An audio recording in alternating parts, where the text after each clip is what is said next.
What's going on, y'all? It is Brian and Fearless with the Trial and Error podcast. It's going So, down. so this week, I think we're going to talk about something that is old as social media itself. From the moment that you could first type your half thoughts into a chat board, um, is arguing on social media, and so we're going to talk about um, the illusion of winning arguments on social media.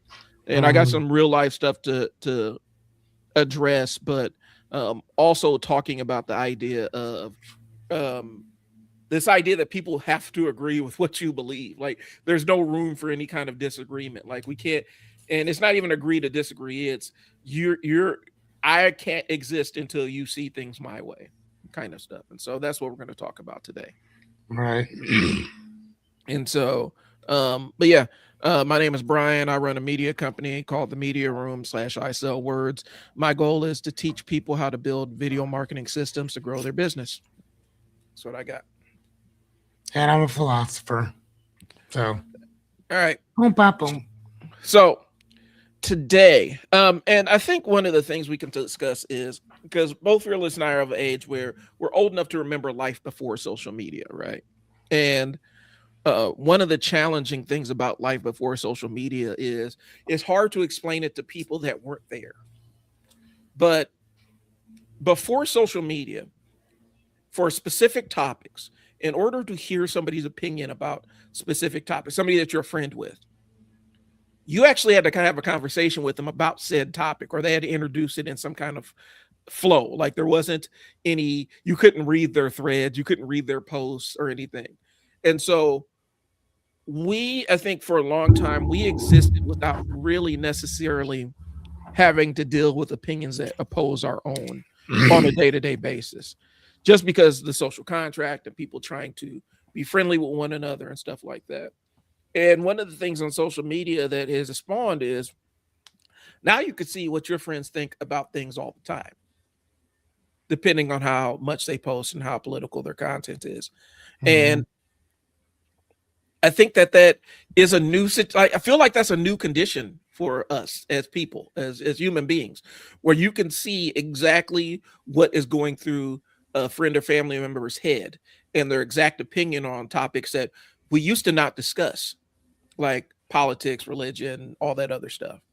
And so now it's kind of open season, and I think we're starting to see a lot of people actually grapple with that. What are you thinking? Yeah. Yeah. I mean, back in the day, it was everything was word of mouth Yeah, or the rumor mill, which it kind of still is. But today, there's receipts right. for the things that you say, the things that you've done. And then the other thing, too, is that there's no filter. Yeah, that's the You know other what I'm saying? side. Like, there's no filter on anything. So, if people mess with you, they mess with you. If they don't, they don't. And they'll tell you why, Yeah, you know, or at least come up with some excuse of why they mess with you versus why they don't, which is okay too. yeah, that's fine. And I'm cool with that aspect of it. I think what happens is sometimes there's some people that they've gone their entire life without hearing an opinion that contradicts their own, and so as soon as they experience one, it's like a mandate, some kind of mandate from God that they have to convince you to see things their way. Hmm. And if they can't convince you, they're going to lump you into a specific category of people that they don't want to interact with and stuff like that. And so I think we've kind of crossed that event horizon where you can't. It's almost like um, we have people that, in order for them to be in their soul, in order for you to be in their social circle, you have to be in complete and utter agreement and moral alignment with everything they do. Hmm. And I think as human beings, we do have our red lines, like, right, like there's certain things, certain people I'm not going to interact with or rock with based on their beliefs about specific things or their actions on certain things, right? But then there are other sides where it's like it's just a minor political disagreement or minor moral misalignment, And I think people are getting to that point where they need everybody that's in their social circle to be perfectly morally aligned. And I almost feel like sometimes that creates an echo chamber. I agree. Like I do not disagree with that. You know, Like it has to be like a hive mind type of thing that this is what we're going and that's it. yeah. So like, yeah, I get it. There is no in between. Like you have to see exactly how I see things on this specific issue. And if not, then something is wrong with you. Or I have to recontextualize the nature of our relationship. And I do feel like that's kind of becoming this endemic thing on social media. So I wanted to discuss, and I think we're starting to see more of it on you're starting to see more like on Jubilee and stuff like that's one of the bigger channels on YouTube now. Whereas all it is just people arguing with one another. And it's not even really real argumentation. It's I make a point and then we bicker back and forth. Or I make a point and then the other person berates me with all kinds of other talking points. So it's not even the debate level. It's just arguing for the sake of arguing. Right. And Matt's most of the time there's no fact checking on either side of it. Now you may come and you may already know what your facts are, but the sad thing about that is that I can drop 3 lies. 3. Yeah. Right. And for every lie that I drop, you have to then go behind me and then contradict that with the truth, with this, that, and the other. So the truth takes way more time than a lie does. And by the time you hit me with the truth, I done lied about 5 or 6 more things. Right. That you now have to come behind me and fact check everything that I just said. So it's there's no use to talking to somebody who, or I should say whom, doesn't want to know anything more than what they know. Yeah. Now, if I'm talking to a person and you're okay and you're open to changing your mind, if you're okay to opening up and changing your idea on some stuff, I'll be more than happy to talk about this. But there's nothing to talk about if you're not gonna budge. Right.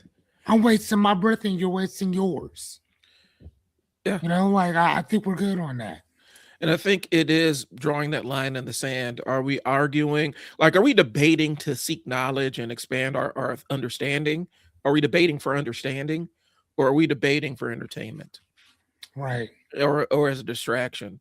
And I think more times than not, our debates, specifically in the online space, they end up getting reduced down to, I'm just debating because I'm distracted. I need a distraction from the other things I got going on. I need to do something else, right? Yep. I need to crash into somebody else because my mind needs stimulation, and that's kind of what it is. And so, and that's where I feel like but I feel like that's where our discourse is. I remember growing up, there was a show on CNN called Crossfire, and I remember that was early stage, and people didn't necessarily react the best way to it. People are like, this is kind of a dark point in political discourse and blah blah blah.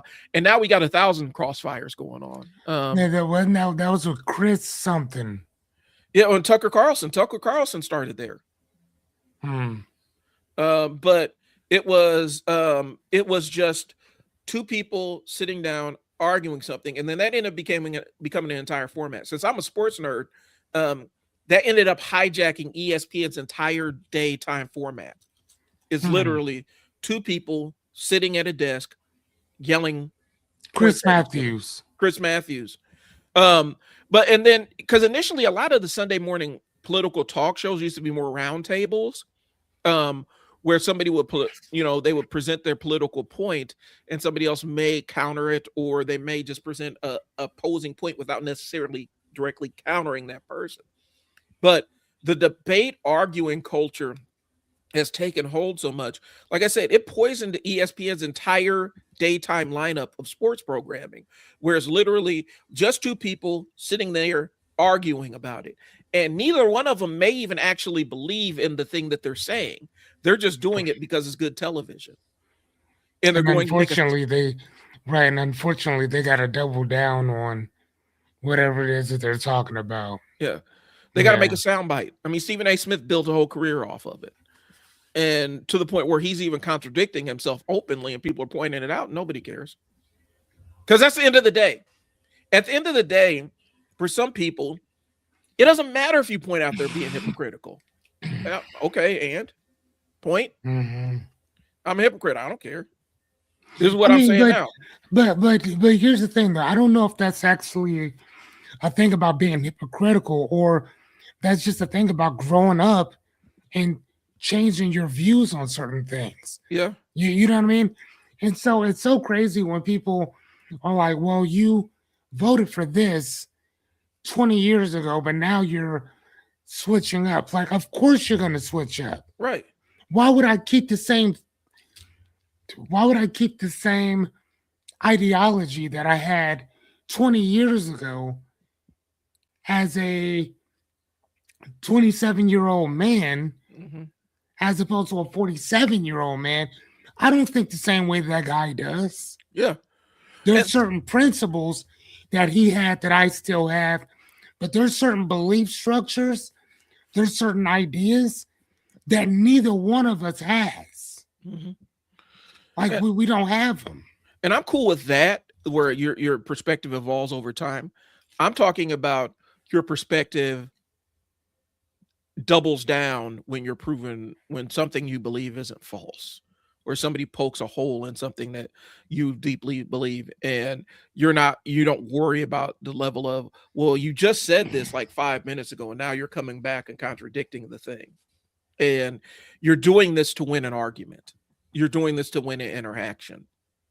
To me, there's a difference between I'm saying this to win an interaction versus I'm saying this as a sign of growth. And this is what I used to believe, and this is what I believe now. Like, my stances have evolved on, a lot of hot button political issues and things like that. The carceral state, and, the death penalty and all kinds of other stuff. I've mellowed out on a lot of different things that I used to be really strident on. And that's just part of growing and experiencing the world. But there's a difference between being evolved past where you used to be and then just being nakedly hypocritical just because you're confronted with the reality that your actions don't match your words. Mm-hmm. Or, you know what I'm saying? That's where I draw a line. So I was, as you were talking about that, a couple things that popped into mind was Buddha. Mm-hmm. And the Buddha said that there's 4 simple truths. And one of them is that the first one is that there's going to be suffering, period. Yep. There's no ifs, ands, or buts. There's no getting around it. It's going to be some suffering, period. The other thing that he said was the reason why a lot of us suffer and struggle is because of our attachments to things. Not just physical, but mentally attaching ourselves to certain things as opposed to letting it go. Right. And, it's so funny, man. There's a movie, one of my favorite movies is Dogma by Kevin James. Jay and Silent Bob. Kevin Smith. Kevin Smith, yes. Jay and Silent Bob. Mm-hmm. Chris Rock is in it. Ben Affleck and all them. Like my favorite movie. And Chris Rock was actually the 13th apostle. And he said he was talking to the last prophet. Mm-hmm. And she asked him, she said, what was Jesus like? And Chris was like, he was quiet. He just liked to sit around and listen to people talk. He said the one thing that he didn't like was things being carried out in his name, murders, wars, disagreements, all this stuff. Hmm. And he said he didn't understand why you guys have a belief system in him as opposed to an idea. And and then he goes on to say that because I think she questions like, what do you mean by the difference between a belief and an idea? He said people kill, they die for beliefs. Yeah. Ideas are easier to change. You know, I mean, you can change an idea. Beliefs are a whole lot harder. And I've always taken that with me with everything. That some of the things that I may believe, maybe let's kick the legs out from under it Hmm. and call them ideas, not beliefs. Okay. You know what I mean? I At know what you mean. least from myself. And I sort of think I sort of asking myself, philosophical questions like, what does Thursday look like? If all of us were to go to sleep and um all the calendars were taken away and we have to start all the way over with calendars, right? Mhm. There's no time. I mean, we got time, but no days are gone. They're everywhere. They're gone. Mhm. What does Thursday look like? Looks like any other day. Any other day? Mhm. You Thursday for the most part is based on what you're doing. Right. So there has to be an event that happens on this particular day that lets you know that it's Thursday. The weekend doesn't look any different. Oh, I like that. It looks like a moon face. There you Mhm. go, that part too. But even with that though, the moon doesn't show you like what Thursday looks like. It just shows you where the sun is during certain times. But I just kind of thought about that. I like that idea that that's all it is an idea. Mhm. If we were to switch everything up, it wouldn't be different. You know what I'm saying? There would be no difference. Yeah. I mean, at least to me, it wouldn't. One of the things I used to have to tell my workers, and it was kind of a hard explanation to them, is um, when you and there's a weird thing where once you start getting down to somebody's core beliefs and their fundamental understanding of the world or how they believe how the world should work or operate, that's where you really, really, really start getting into um, more primal kind of behaviors where somebody feels like they're fighting for their existence. And it's really common when you're dealing with families and stuff that may have different levels of dysfunction or whatnot. And you have to prove to them that the world they believe is really just an example of their own brain. And that's where and I told my workers, you got to prepare for it. When you upset somebody's entire understanding of the world, you're going to see behaviors that you would never expect out of them. We used to see it with kids that we get in that came from environments where they were dealing with such a complete sense of lack that they're in a place where there's abundance and they're being taken care of and people are looking out for them. You would always see a kind of explosion of really crazy behaviors. And that's like, that's a natural thing. And I think we encounter that online where somebody doesn't quite understand why they believe what they believe. They haven't taken any level of introspection on it, but then something comes along that completely turns that on its ear. And that's where you get these flame wars and these long screeds and people, threatening people and all that other stuff. And it's a really weird place to start dancing on when you start touching on people's core beliefs. But I think I think it is a necessary step. If you're really looking to grow as a human being, sometimes you need to sit down and why do I believe what I believe? Where did this come Mhm. from? And what is this rooted in? And what are things that are so core to me that will absolutely upset my fundamental understanding of the world versus what are some things that are just that are more like ideas, like you said. So Yeah, yeah, ideas versus beliefs. Yeah. it's only for metering the employee. Yeah, I think that's what we're talking about days of the week. I do think that that's kind of what it is. Oh yeah, yeah, for sure. For Yeah. sure. If you can't meter at time restraints, you cannot keep a timber. That's true. Um, What is timber? What is that? I Timber? Hold on, I'm gonna have believe, to look that word up. uh, I've never heard that word. unique character or unique quality or character of a sound that distinguishes different voices or instruments, even in the same pitch or volume. Okay, so what does that have to do with time constraints? You cannot keep that. I don't understand the reference. Auditory cessation that enables the listener to judge two non-identical sounds. Okay, could you explain that a little bit? I'm not understanding the For me, reference there. I could throw in mine, but I'm allowed allow them to put it in there.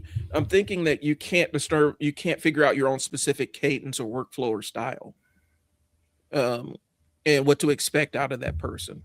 At least that's how I'm kind of perceiving timbre. I know I'm familiar with it from music a little bit, but to use it in kind of this, right? Yeah, that's what I mean. Yeah, like because I think that they have this in the option setting in a car, but I've never understood it or heard it from the context of having a conversation.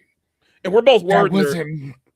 That wasn't musically inclined, so and we're both word nerds, and so we want to know. So see if this something. And again, if I don't know something, I'm asking. Like I don't understand that or whatever. So yeah, please explain. If we need to throw it in the lexicon, let us know. That's a word that I need to be throwing into. Well, yeah, for sure. So, like I said, I understand it in the concept of musical instruments.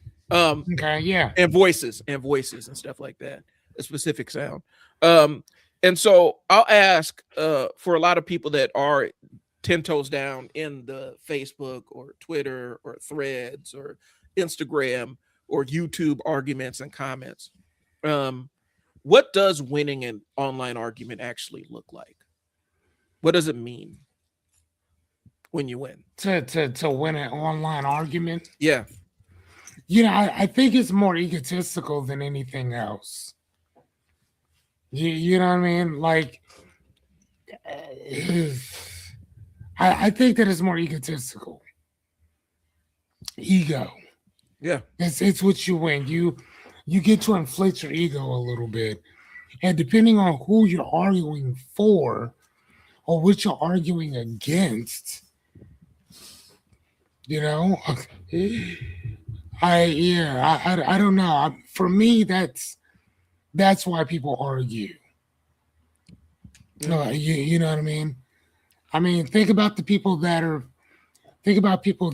sent to prison for years, for life, given a death penalty because somebody argued that that they should be there. And then come to find out that person had absolutely nothing to do with any of that. And it's something I've said multiple times, Fearless. We've talked about it on here. In court, it's never about the truth. Truth doesn't matter in the court of law. No, it never is. It's about who can present the most compelling argument. And more times than not, the factual argument is the one that sounds the worst. Because sometimes it has wild things that you can't explain. Well, why was this? Why was the suspect or the plaintiff there? Or why was the defendant there? It just was pure random dumb luck that they happened to be there. Well, why? Right. And the more compelling narrative is they were there to do X, Y, and Z and harm such and such, right? That's the narrative that our brains will accept as human beings, because it makes sense in terms of what our narrative bias is, where we have a bias towards a story. But if it says it was pure random luck, they just happened to be there, there was no rhyme or reason, they just happened to be in the same place at the same time, that we don't like that as an answer. It's too ambiguous. The human brain does not like that level of ambiguity. It will not deal with it. And so we like everything real simple. It will manufacture a lie to keep the narrative intact. And that is that's our narrative bias. We will create something that is completely and fundamentally untrue that sounds like a more complete narrative than believe an incomplete narrative that is actually true. It's a crazy thing. That's why a lot of times, when you look at court cases, they're like, well, he's, a court of law and jury of his peers. And it's like, yeah, but what was the story that was being told? What evidence was being suppressed? What didn't they hear? What part of the story did they not hear in order to create the narrative? Because it's easier to convince people, well, he was there to do X, Y, and Z, and that's why he was there, than it was dumb luck. And that's crazy that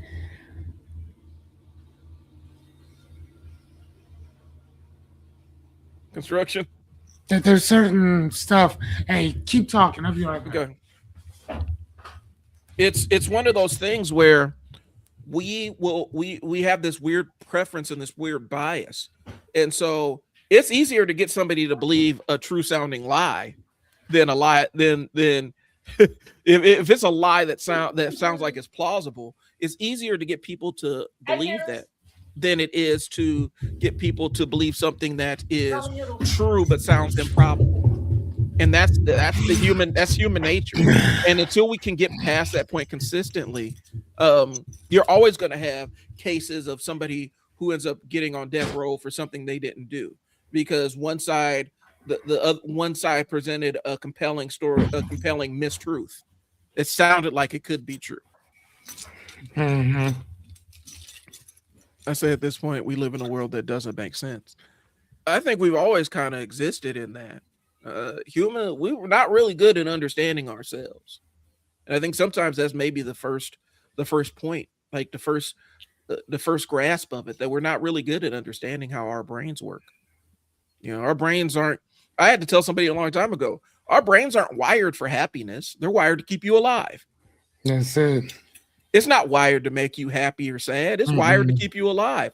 Everything else in between is, that's kind of something that you have to manage.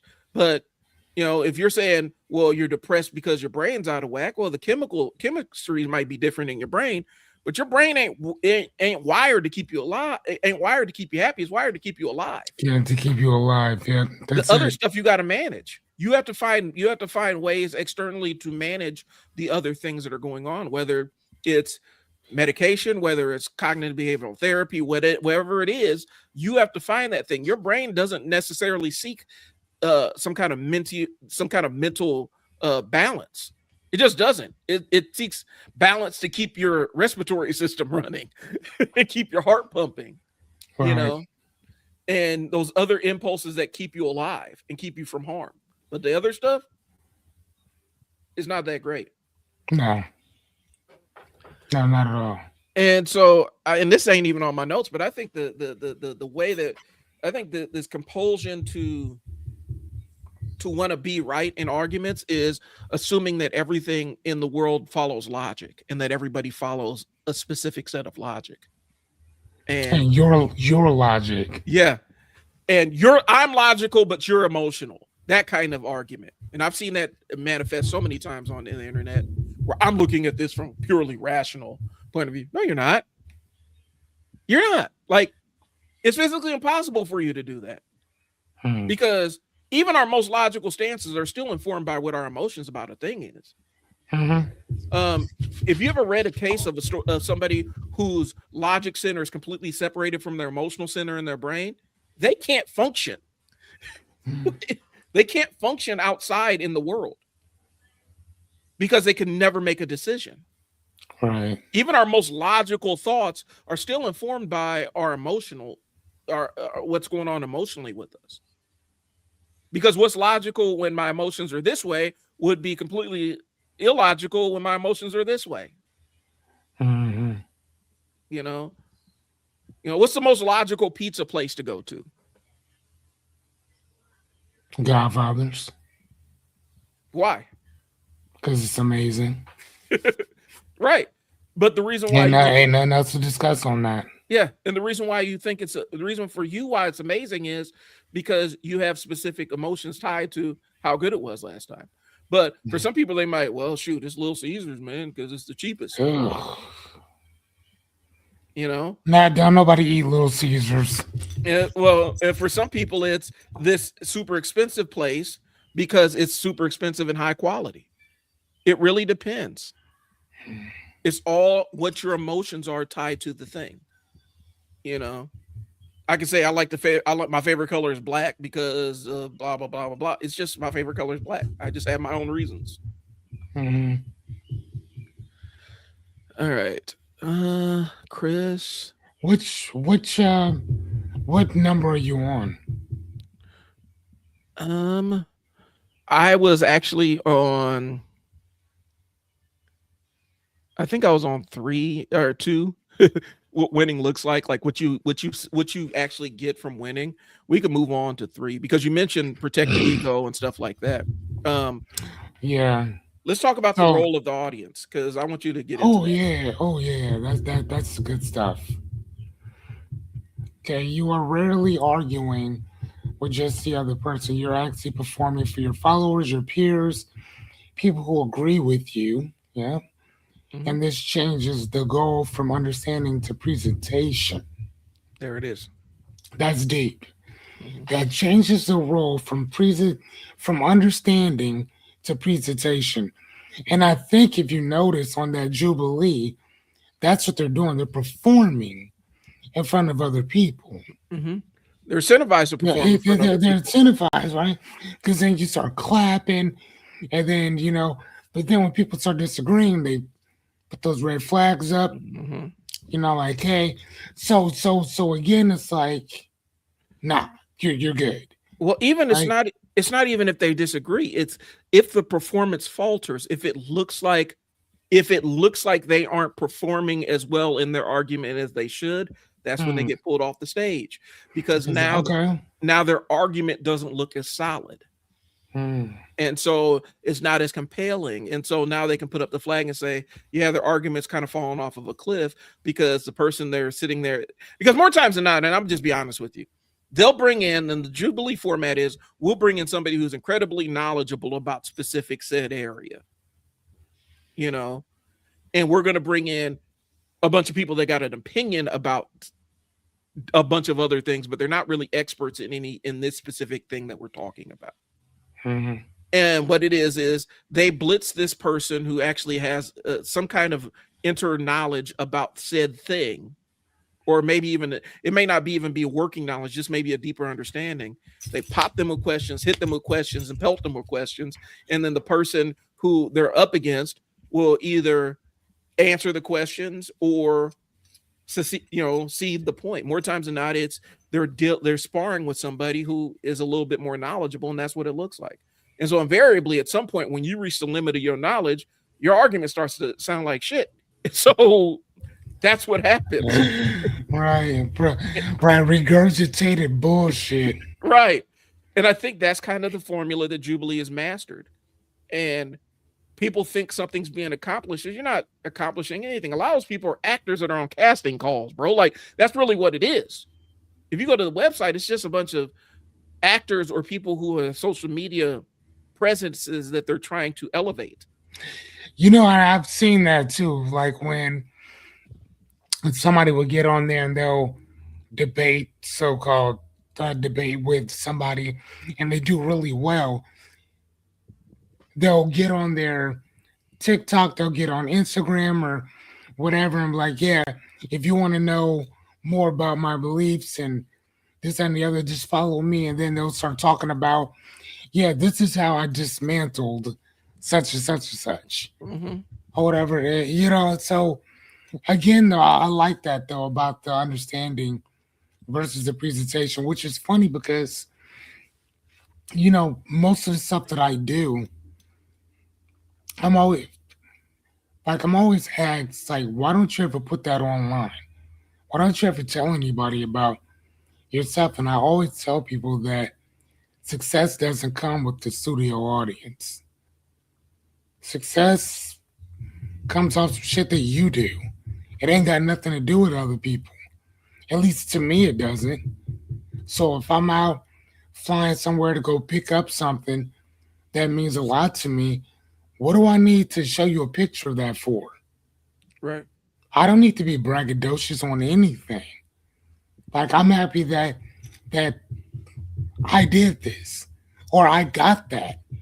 But I don't need to I don't need somebody to merit or I don't need that congratulatory type of you know what I'm saying thing or whatever just because I accomplished something. You know, there's some shit I'll just keep to myself. Right. You know, so for me, it's never really the audience. It's me. Like if anything, I am my audience. Yeah. And I get that. For me, I'm envious of that because I have to think about my audience because that's the field I'm in. Marketing, when I do marketing for other businesses and stuff, I constantly have to evaluate the audience and try to gauge what reaction they're going to give me based on what we put in front of them. And it can make you to the point where you overweigh people's opinions about stuff and you try to engineer their behaviors based on your words, and then your words end up losing any potency because they're so well thought out that you stripped all the emotion, you stripped the barren of any kind of emotion. And that's the dilemma of the marketer. That's why a lot of times marketers have a very difficult time marketing themselves. And if you talk to multiple marketers, it's the same thing across the board. We can push other people's stuff to the moon, but when it comes to talking about our own stuff, we end up running out of the words. Hmm. And that's an ongoing challenge. And that's the difference between the marketing and advertising. Advertising, it's just you get a bunch of bats, and sometimes the advertising works and it connects, and other times it doesn't, and you're just on to the next thing. The marketer has to think about multiple layers about, okay, does this alienate our audience? Okay, this ad didn't go over well, and we lost a significant amount of the audience, so we have to figure out how to re-engage them and all the other stuff. We have to think on a whole nother level. And so I'm envious of that because I always end up having to think about the audience. And sometimes it's thinking about the audience experience way too much. And that's why I don't. Mhm. You know what I mean? Like I don't. I think if anything, it's when I talk about certain things, it's to be understood Mhm. or whatever. And because uh, teaching is just one of those things that I love to do. Mhm. I love to give people information that they may not have. Mhm. So that's my objective. Kind of like a maven, give you as much information Mhm. that you'll need so you can go about your way. But to again to have followers to do this and the other, I have like 5,000 so-called friends on Facebook. I don't I don't know most of them. Mhm. You know what I'm saying? I'm gonna say that I don't know most of them. I don't. One day I sat and I was like, hey, how long will it take me to get to 5,000 friends? Mhm. And then I just started befriending everybody. Like I would just go through, click, click, click, click, click, click, click. And then for like a month or so, people would just accept, accept, accept, accept. So then it got to like 5,000 friends. And you know what I did?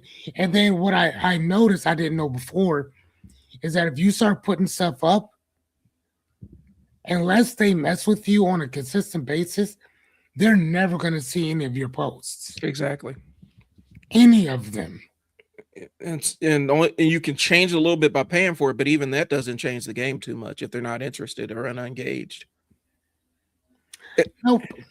And see, for me, it got to a point, and this is going to sound crazy, but it turns to an overcompensation kind of thing where I'm like, well, shoot, I think too much about what the audience thinks, so I'm gonna get out here and post this crazy thing and see how people respond to it. Right. And so it's a double-edged thing. But I think specifically on social media, we misinterpret what an audience actually is. Because I could talk about the mechanics behind that entire thing. You have 5,000 people on your feed or in your friends list. Maybe less than 1% of them see what you post on a daily basis, and all that depends on their level of engagement with you. That's a real thing. And I think oftentimes people on social media, specifically businesses on social media, struggle with that concept. Well, our page is this size. We got all these followers. Well, just because you got all those followers doesn't mean they may not see a third of what you post. It's so many different things where they have to send signals to that social media platform that they are interested in it. I finally got to the point where I'm seeing most of my family stuff. For a long time, I couldn't even see most of the stuff my family is posting on a daily basis. And it became intentional about engaging with the stuff. But then here's the last thing. For those that, if your social media is depressing you and you're logging on and seeing all the bad news and everything that you don't like, and media personalities that infuriate you, or political people that you don't like, you need to tailor what you engage with. If you're always arguing about this, that, and the third, then your social media platform is going to say they engage with this thing.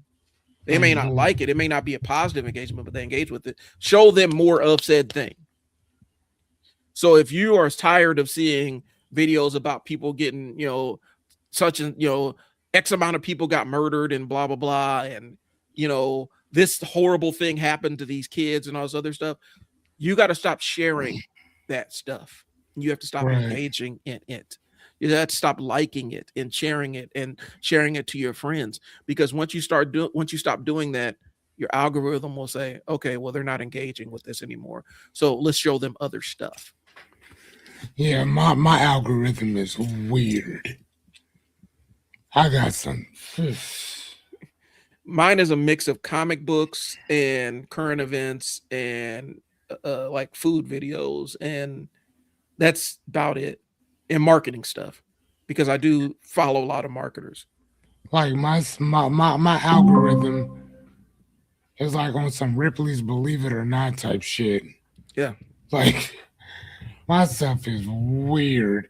It's so bad that like Jessica would be like, dude, please don't send me anything else.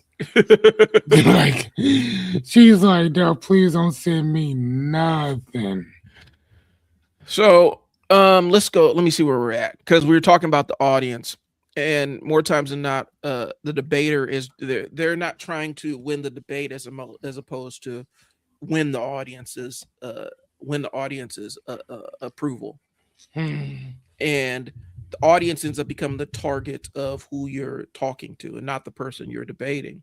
And so more times than not, you're playing for the crowd. You're in front of the crowd. You're on the stage when you're in these debates, and you're trying to see how other people react to them. And I think a lot of times, especially with the political ones, it turns into, well, did you dunk on them in the comments? We dunked on them in the comments, which means they got a bunch of likes on a thing that they said. But was the thing you said actually accurate, or did it just get the most likes?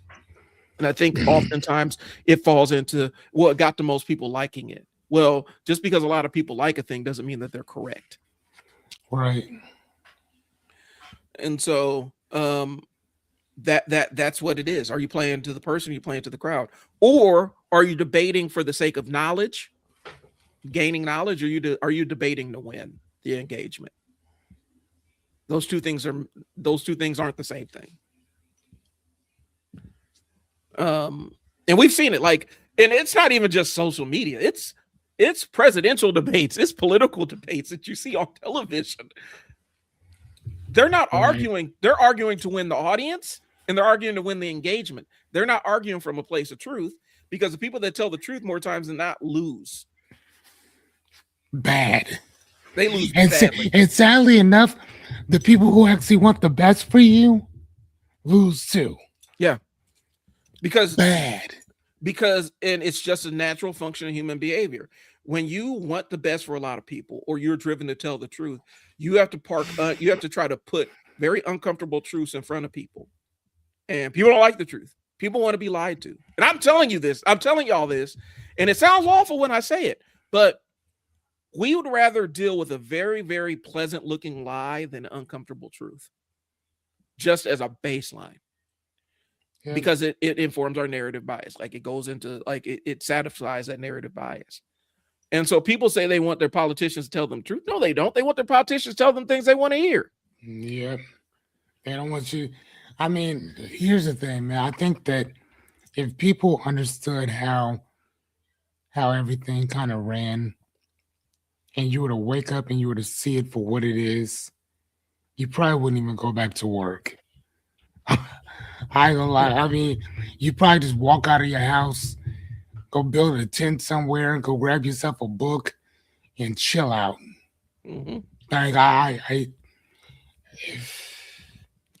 like being like I love sociology, like love it.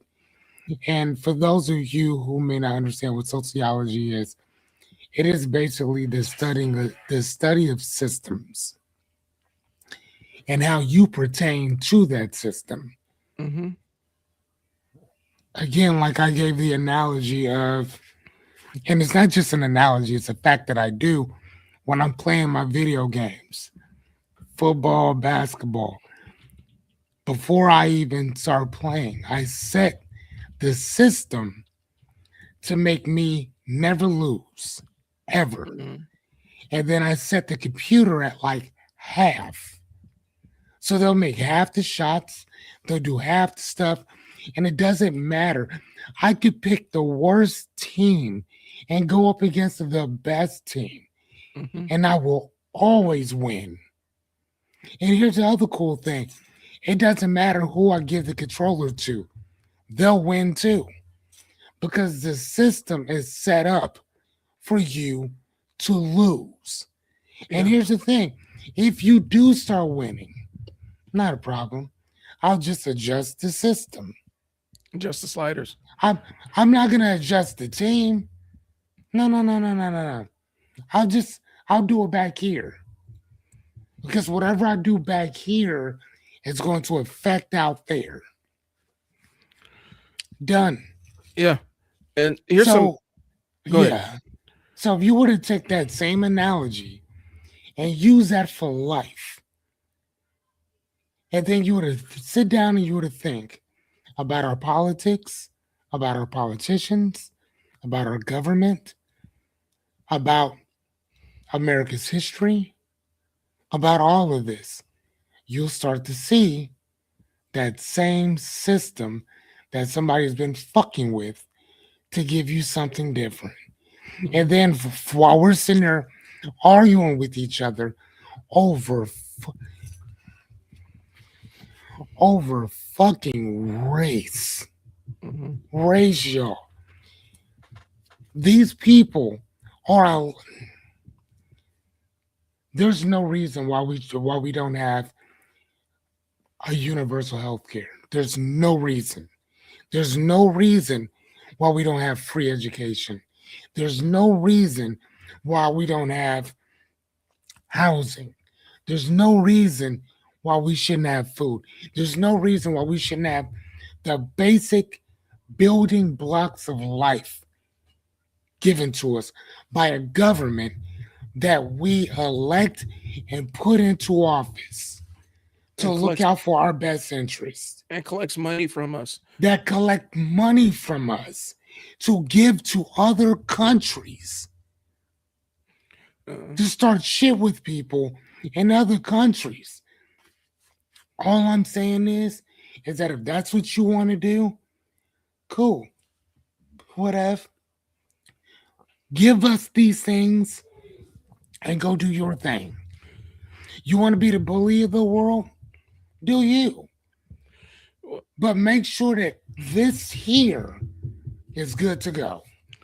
So here's the thing, and this is kind of a logic exercise for people. It comes from That's just what I think. It comes from It's either You Are Not So Smart or Be Less Dumb. It's a book about cognitive science, but he talks about this very specific study. And basically, the study it was testing out humans' desire for fairness and how it interferes with what benefiting everybody. And so, more or less, it was a game where everybody had this fake currency that they're passing around, right? And as they go around, everybody has a certain amount of money. And as they go around, they make around, everybody puts a certain amount of money in the pot. You're not aware of how much money the person next to you puts in at first. You're all passing the money around. And at the end of the round, you all split it up, right? And you all get the same amount of money. And this game could go on indefinitely until it gets leaked, until it gets discovered that until somebody realizes I can put in less money and still get the same benefit. Then somebody starts putting in less money. And eventually the people in the game start becoming aware of it. And so they start putting in less money or refuse to put any money in at all. And eventually the game stops because there's not enough money to go around. But some people, when we're all benefiting, even though some of us are paying more into it to get the same benefit, the human brain doesn't really conceptualize, oh, we're all benefiting, we're all growing with this thing. More times than not, people latch on to this person over here isn't paying their full thing. They should not get the same thing. Mm-hmm. And I will hurt myself. I will injure my pockets to make sure that they're screwed. It's a really interesting study. If I can find it, I will post it in the thing. But I've read stuff like that before too. And it's a human nature thing. It goes into where everybody has to make the same contribution. But hold on though. Is it though a human thing or is it a cultural thing? I think I don't know. And that's where I'm saying. That's where no, because that's my point. Because in certain places, they don't act like this. But that goes into, okay, and so that we talked about a couple weeks ago. Remember we talked about Susu and how a lot of migrant communities have community lending within the community. Correct. Where people put into the pot, and when it's your time, you get the whole pot, and your job is you go out there, do what you need to do, but then you have to pay the pot back so the next person go off and do their thing. Well, a lot of it might be a cultural thing because you try to explain that to Americans who aren't familiar with the concept. I wouldn't do that. Why would I do that? But then at the same token, they're wondering how's this person, they just got here and they're able to afford to go to school. They just got here and they're able to afford this restaurant. And that's what I'm saying. It's not a human thing. This is a cultural thing. Americans score like extremely high or extremely low, depending on how you look at it, when it comes to individuality as opposed to community and culture, as opposed to a community. Mm-hmm. We don't give two fucks about a community, but we do care about ourselves individually and our family. Mm-hmm. That's it. So like, I remember I was talking to a friend of mine and we were talking about why don't we get free education? And her and her husband were saying that like if you want to go get an associate's, that's fine. Go. You know, that should be given to everybody. But any more schooling than that, you need to pay for that on your own. Because we shouldn't be responsible for blah, blah, blah, blah, blah. And I'm like, but we're already paying for it. Yeah. That money is already there. They just put it towards other stuff. So it's not like you're digging into more people's pockets. Like it's already there. You see what I'm saying? So schools started charging more once the government got involved. And they're like, well, we'll make it so that if they take these loans out, they have to pay it back. They won't be able to default. They won't be able not default. What is it? They can't use this. on like if they can't file for Chapter 11. That this is the one thing besides this and taxes are the one things you cannot file Chapter 11 for. All right, I got a quote for you. Okay. You're gonna want to hear this. So that entire thing about free college landed on me. So for those that don't know, one of the reasons why we don't have free college anymore, because it used to be compulsory for free, especially, well, kind of for white people. I mean, there are racial elements to this too. We can't say it's not. But Ronald Reagan's one of the main reasons why college ain't free anymore. He started pretty much an all-out assault on the University of California system, where they had free education or compulsory education up until a certain point. And so, and no, this is a quote from one of his advisors, okay, who was kind of defending Reagan's attack on having access to free education. For them, the biggest thing was like beatniks and anti-war kids and stuff like that. But this man said, "We are in danger of producing an educated proletariat," announced Reagan advisor Roger A. Freeman during a press conference October 29, 1970.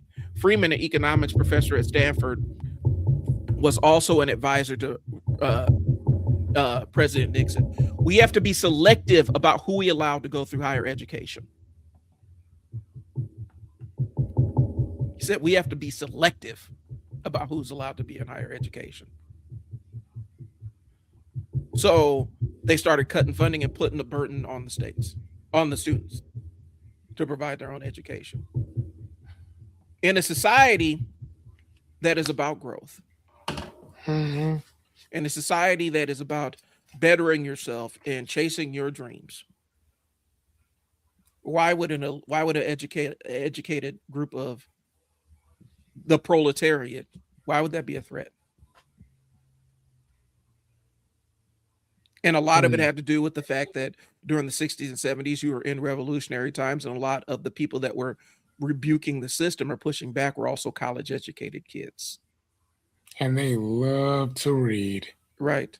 So I mean, even with the Black Panther Party, those are they college called kids. them all kind of stuff. But dude, they were extremely educated. Extremely. So they sat and they made sure that they knew the law, that they read the law. They knew it front and back. Mm-hmm. They had classes on it constantly. If you get pulled over, this is what you do. Like, seriously, I mean, it's no wonder why they dismantled that shit. Mm-hmm. There's no wonder. Because you start removing people's ability to access education or putting it behind a paywall. Because here's the thing, people think, and this is the conversation we have all the time. And I know we even have people that watch the show frequently that will disagree with what I'm saying. The way we frame college, we frame it as only one type of value that you extract from higher education, and it's where it puts you in the job market.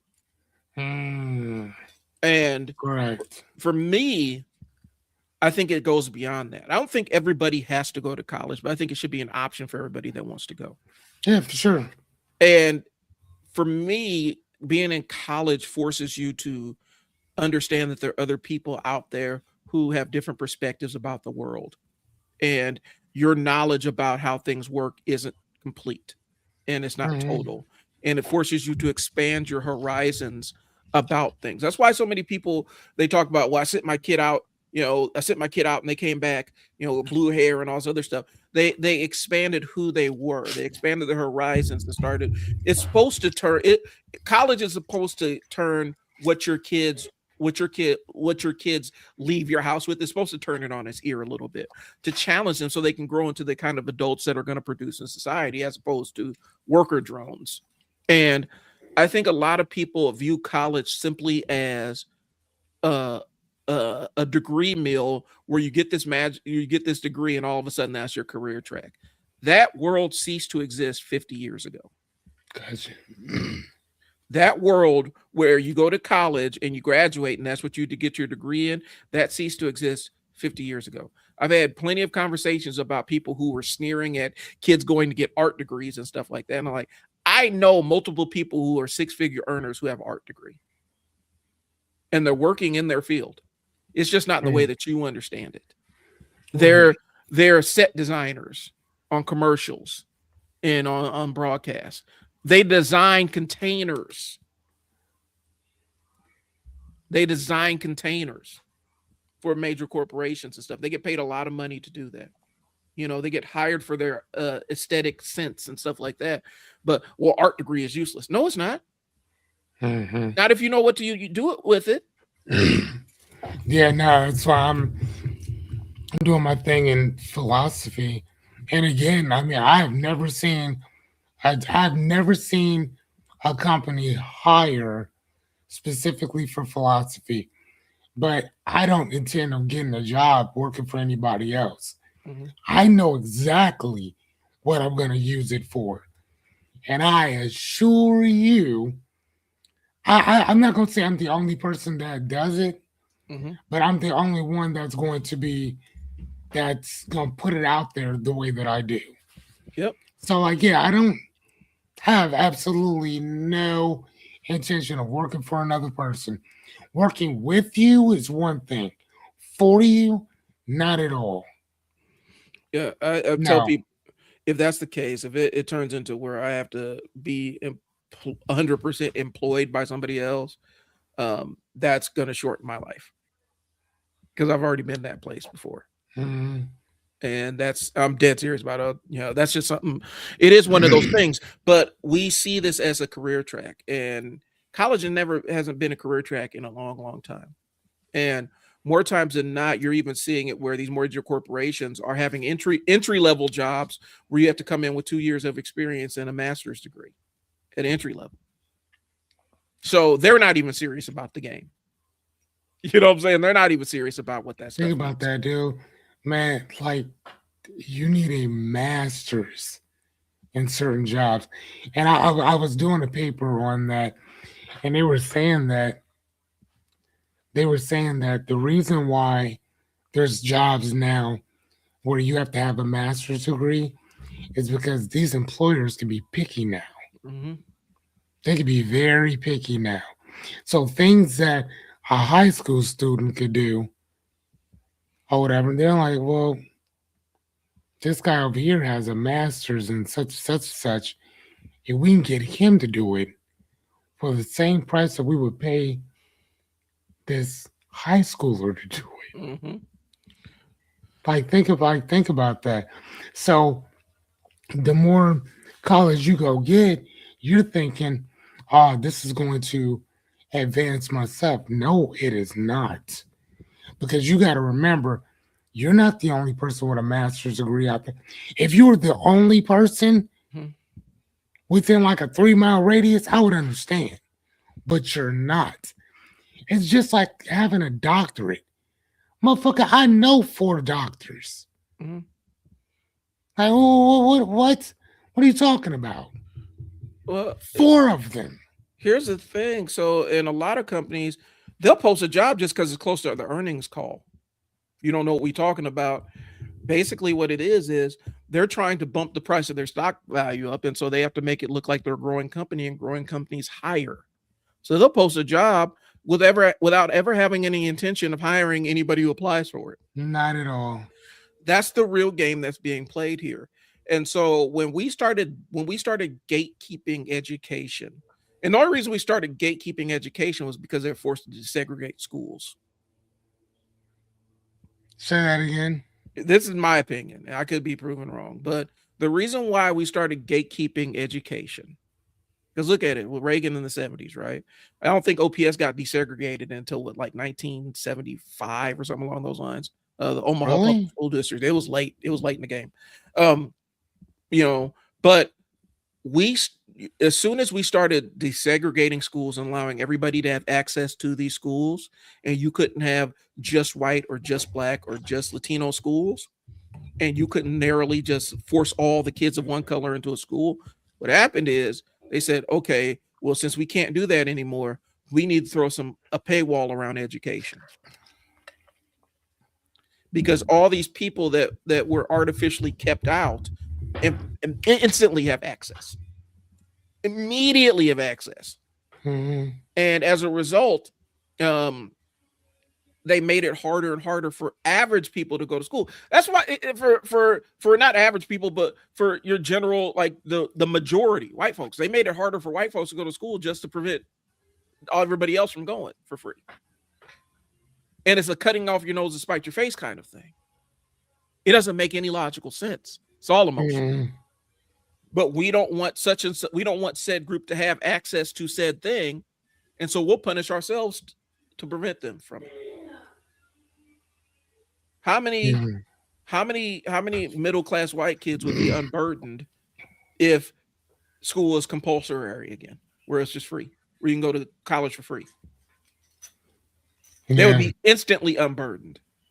But because the schools were getting segregated all across the country, and there was this fear of an educated proletariat, as they put it, they said, we're going to use the state of California as kind of the test base for charging tuition for schools. Right.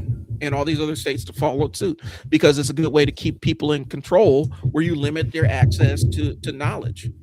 There's like a knocking on your end. Yeah, I was on the computer. Oh, it's like is it? Might be yours because hold on. Can you hear that? Yeah, I heard hey knock. Yeah, my mic's right here. Nothing's touching it. There's something that like let me turn off my mic real quick. Sorry, guys. See if I still hear it.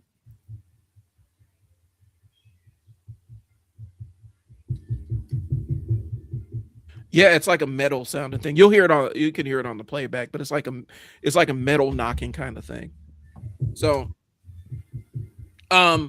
anyway, so what we're saying is they artificially limited access to college just because they wanted to control who had access to it. Why would they do that? That's an interesting thing. And a lot of times it comes from the fact that limiting knowledge allows you to, when you limit people's knowledge, it allows you to push through things that they may not agree with just because they don't understand what you're talking about. And I think that's informed a lot of the debate culture that we have right now. There are plenty of times where somebody who has no earthly idea what they're talking about will fight to have the last word with you about a thing that they have no concept of. So we talked about the audience becoming the real target, and I kind of mentioned the need for the last word. Okay. So what does having the last word create for your kids? For my kids, having the last word makes them feel like they won. My daughter is really good at that. She feels like she won the argument when she has the last word. Gives them a sense of control. They are controlling the flow of the conversation. It makes it feel like there's a level of finality on it. It's not open-ended. They had their last word. Even if nothing's changed. And so more times than not in these online debates, when somebody goes radio silent, the reason why you don't see people just say, you know what, we're not going to agree on this, I'm done, is because it feels like it's incomplete. It feels like you're ceding the point. And sometimes the person on the other end takes it as a win. You can't defend your ideas. That's why you've decided not to do it. That's what happened to my live stream, where I told the guy, I'm not going to do voice chat with you to debate about something that I'm barely talking about on this platform. Are you serious? Were you scared? No, I don't want to talk to you. I don't want to get on the phone and talk to. That's like a nightmare on my downtime, sitting there talking to somebody on the phone. Are you serious? Arguing with a stranger on the phone? But in his mind, because I refused to engage that debate on his terms, I didn't have strong enough convictions in my ideas and blah, blah, blah, and all kinds of other random stuff. And I'm sitting there like, bro, I was a debate nerd through middle school. I understand like what actual debate is, and what you're proposing is an argument. And I don't want to argue with somebody online.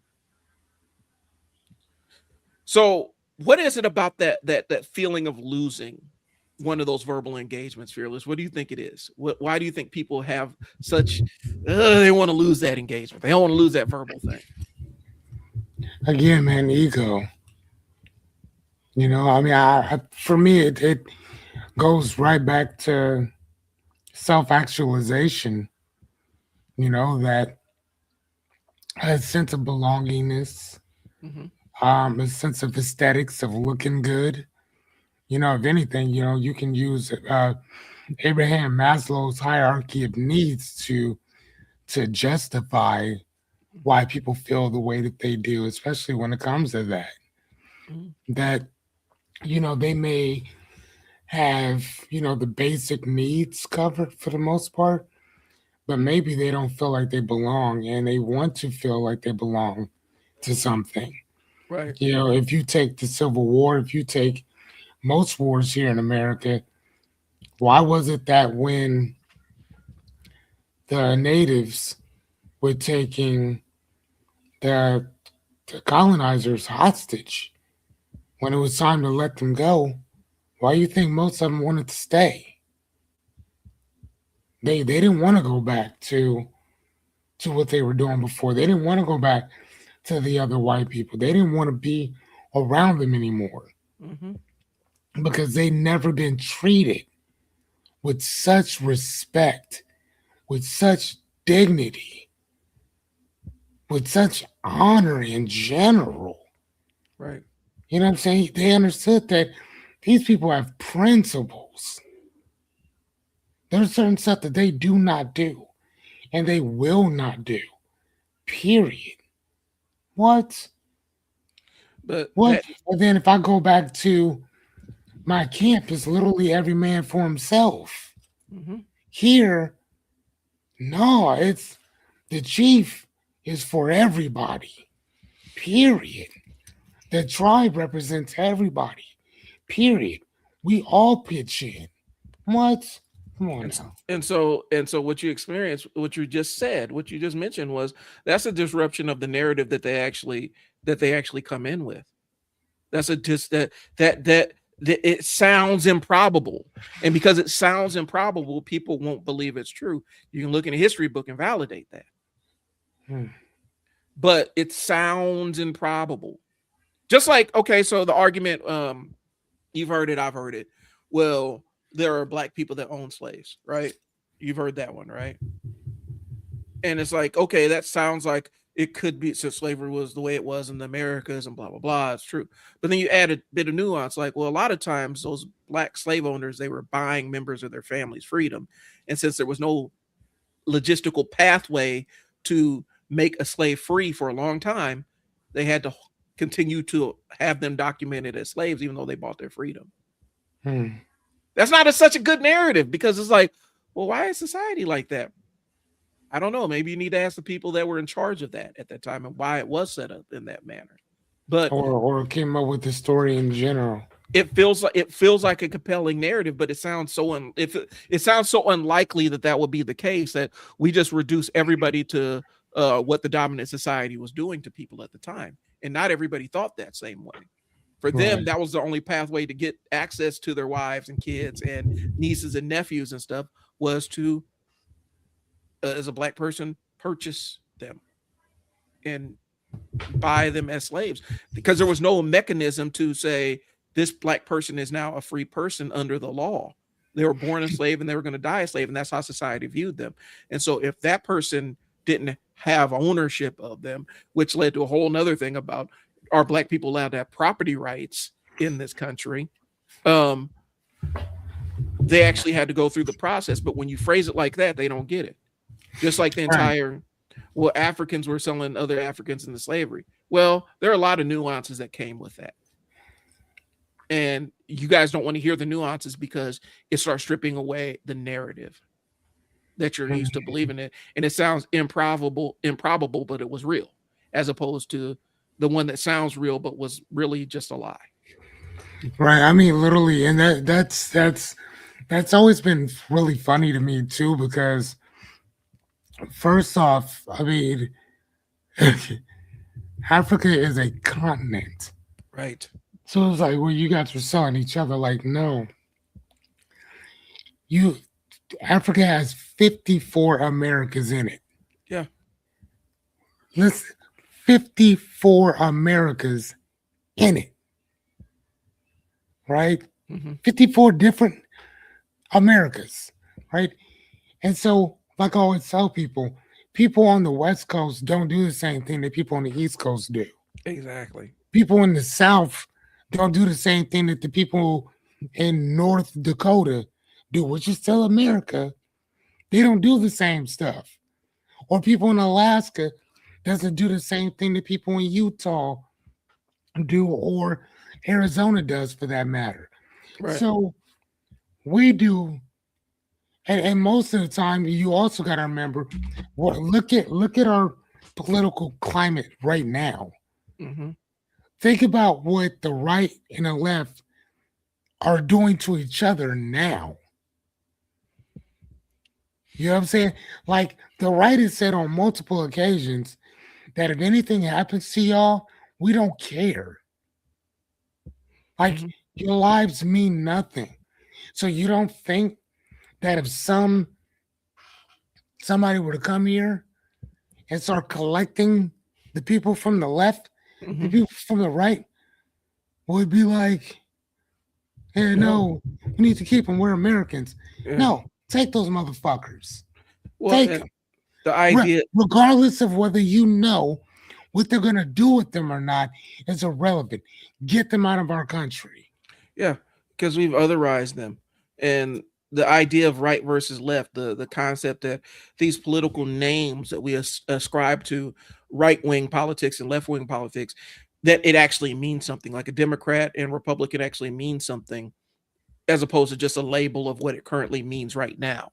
Because for a long time in the country, Republicans were liberal, Democrats were the conservative ones. It's flipped. Right.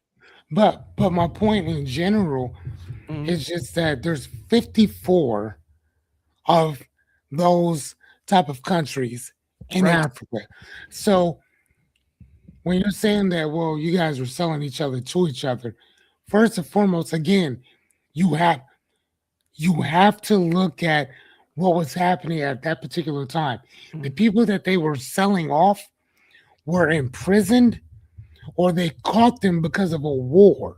There were others. They weren't They were countrymen. others. They were not the same. Most of the time, they weren't. Yeah. They were a tribe or two over, and we don't mess with this tribe, and they gotta go.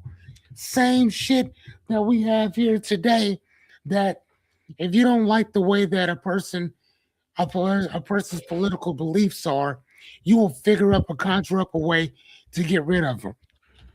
It's the same shit that we do here. Well, We'll okay. throw you in jail, or we'll get rid of you. And so let's go to that because I want to. They weren't countrymen. They didn't see each other as kinfolk or countrymen. No, They just they shared. know. They shared a skin. They shared a skin color in some cases, and more They, not. they shared a continent. They shared a continent. That's all They it didn't share was. anything else. But then Nothing else. we overlooked the fact that hell, look at what happened in the United Kingdom. The reason why it's called the United Kingdom. There's nothing but wars. There's a whole history That's all of it was. white British people fighting other white British people. Italy was the same thing. All these places had this inner, like, they looked alike. Some of them may even shared a language or a language that was similar, but there Mhm. were others over here in Scotland. They Scottish over here. We English. What are you doing over here? It was always that. And so when we use that narrative to talk about, well, what happened in Africa? Well, I mean, we got Africans selling Africans. Well, I mean, this tribe, this one tribe over here that was at war with this other tribe, and that's typically what happened. That's the only place that we do that is Africa. We don't talk about the wars that were going on in they made a whole movie about Braveheart. I mean, what they was drawing and quartering folks. Oh But man. were they like if you were they different? They're all from the same continent or country, or they're all from the same landmass, Geographical area, yeah. geographical area, shared ancestry. They shared some religions, some languages. I know that there were differences between them, but there's other people. The only place we do that is Africa. The only place we do that is Africa. in the modern world. But every single major continent, every single continent that has multiple countries or multiple, like even China was at war with China in different parts. Japan was at war with Japan and other eras. Europe was at war with Europe. We had World War I, World War II. Right. If you get in Eastern Europe, then people, some of them are sharing languages. They may even be distant cousins. They still at war with each other. And so when we have that conversation, the narrative never really expands anywhere past Africa because it's an easy narrative. It's an easy narrative that's been passed down for so many generations. We just latch on to it. So, okay. So we talked about the need for the last word. Silence is uncomfortable. That's why we don't deal with uncomfortable silences. We like to fill the air with words. I'm guilty of it when it starts getting uncomfortable. People letting things go. Why can't people let things go? Yeah, let's end it on this one. Okay. Yeah, we can kind of pick up for the next one. Yeah, I love that. Hold on. The need for letting go. We already did that one. Okay. Disagreements create internal tension. People feel unsettled, frustrated, incomplete. Responding relieves that tension. The response is not always about, oh, please, correcting the other person. It's about resolving your own discomfort. Okay. That's true. Now, do you mind jumping into touching a little bit on number 7? Because I think that it's kind of the why. Yeah, so the illusion of correcting people, the assumption, if I can't explain it clearly, they will understand. The reality is that most people are not there to be corrected. They're there to defend their position. And that's the point. So the argument becomes repetitive, escalation, as well as a performance, not learning. And again, we kind of touched on that before when we talked about performing in front of a different crowd. Instead of wanting to learn, you're there to perform. Yep. So it's literally that part of correcting another person is kind of that same thing too. So when you're talking to a person, it's a question of, do you want to learn anything, or do you already know what you need to know, which is called a saturation point. A saturation point means that you know everything that you need to know. You don't need to know anymore. Yeah. And when people get to that point, there's nothing else that you can say to them. There's no amount of information you can give them. Because even if they did read it, they're not going to care. Right. They don't care. I think that's the point, that most people, like, they don't want to be right. They want to give the performance of somebody who's right. They don't want to be factually accurate. It's more about giving the performance of somebody who's factually accurate. Because if it was truly about pursuit of truth, then you would deal with truths that don't make things look as good as you think they do. Right. That's the challenge on social media. It's all about the performance on the stage and feeling right as opposed to being factually accurate. All right. So I think that's a good ending point, Fearless. What do you think? I think so too, man. All right. We're going to pick this back up next week and talk about the social media and incentives of the performance of being right. And then we can go back to why people can't let things go. Yeah. Like, cause that's a banger though. I've had people come back and write entire script. Matter of fact, I got told to, like, this dude let this sit for a couple of days because I asked him a question on something, and and a couple of days later, I got an inbox on Facebook that says, "Why don't you go back to Africa?" Now, I didn't have anything to do with what we were talking about. Are you from Africa? No. Have you? Like, not at all? No. Okay. It was just, I got to get this off my chest. I can't think anything else. So I'm going to say this kind of racist thing to hurt his feelings. I was like, wow, that was random out of nowhere. Like a couple days later. And I had to look it up. Like, who is this person? Why are they telling me to go back to Africa? Well, it was because there was a Facebook argument or thread or comment. I said something they disagreed with. And that was the reply. Why don't you go back to Africa? And it was really apropos of nothing because it wasn't even really connected to that. It wasn't even anything racial or anything. I just disagreed with him. Yeah. So anyway, guys, we appreciate y'all tuning in. We're going to revisit this next week. This week, the assignment is let's go out there and try and realize when you're having one of these engagements on your social media platform. Am I trying to win the argument or am I debating for the sake of knowledge? Test yourself on that one and get back to us. Leave it in the comments if you realize that about yourself. But sure. That's all I got. I'm Brian. Fearless. We'll talk to y'all later. All right. See you guys. Peace.